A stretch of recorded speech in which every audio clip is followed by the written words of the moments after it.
العالمین الصلاۃ والسلام علی اشرف الانبیاء والمرسلین وعلی آلہ واصحابہ واہل بیتہ وعلماء امتہ اجمعین،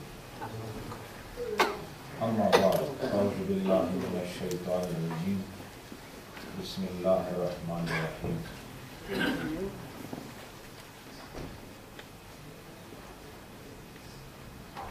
لقد من اللہ علی المؤمنین اذ بعث فیہم رسولا، صدق اللہ مولانا العظیم۔ درود پاک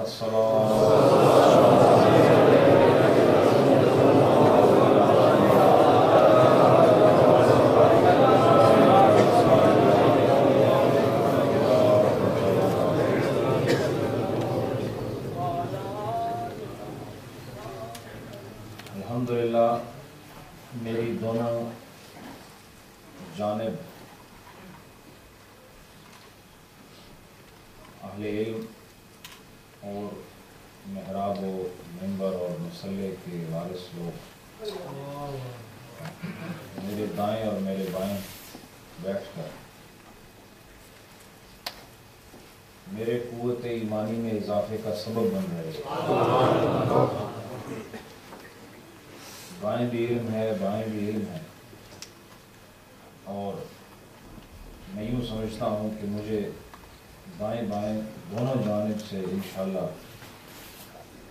علم نبوت، علم مصطفیٰ، شریعت مصطفیٰ اور حب مصطفیٰ کہ وہ خوبصورت انوار میسر آ رہے ہیں کہ جو اہل علم کی مجلس میں بیٹھنے سے خدا عطا فرماتا ہے۔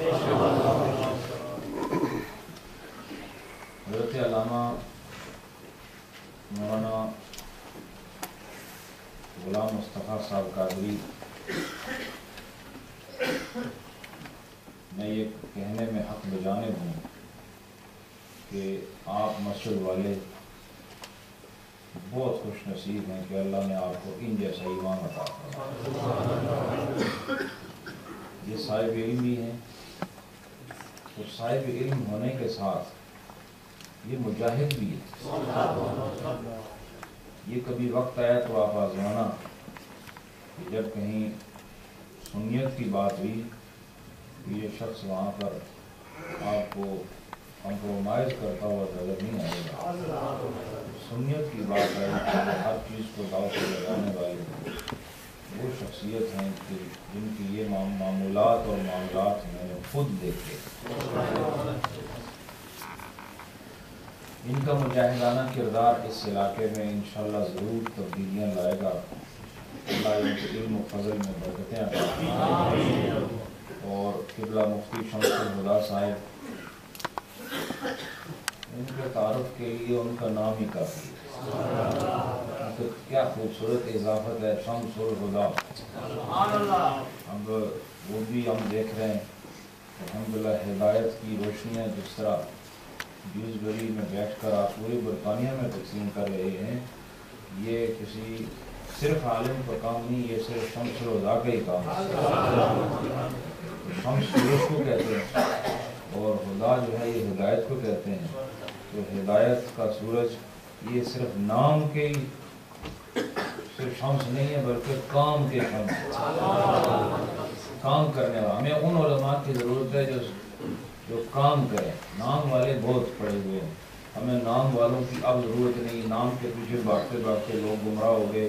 ہمیں جیسے غلام مصطفیٰ صاحب مدظ العالی نے فرمایا کہ ہمیں جعلی پیر نہیں چاہیے، ایسے ہی ہمیں بھی جعلی مولوی نہیں چاہیے، ہمیں کام والے علماء چاہیے۔ وہ لوگ چاہیے جو اہل سنت کے لیے درد بھی رکھتے ہیں اور ان کے سینے میں روحانی کیفیات بھی موجزن ہیں، اور جو زبان سے بھی کام کرتے ہیں اور نگاہ سے بھی کام کرتے ہیں۔ سید علماء کرام تشریف فرما علامہ نصیر اللہ نقشبندی صاحب، یہ بھی ہمارے نیٹ ورک کے مجاہد شخصیت ہیں۔ الحمدللہ علامہ بشیر صاحب تشریف فرمائے، جمیع علماء کرام جن کے میں نام سے واقف نہیں ہوں، ان سے معذرت۔ اللہ سب کو عظمتیں، برکتیں، رفتیں اور آقا نامدار صلی اللہ علیہ وسلم کے اس خوبصورت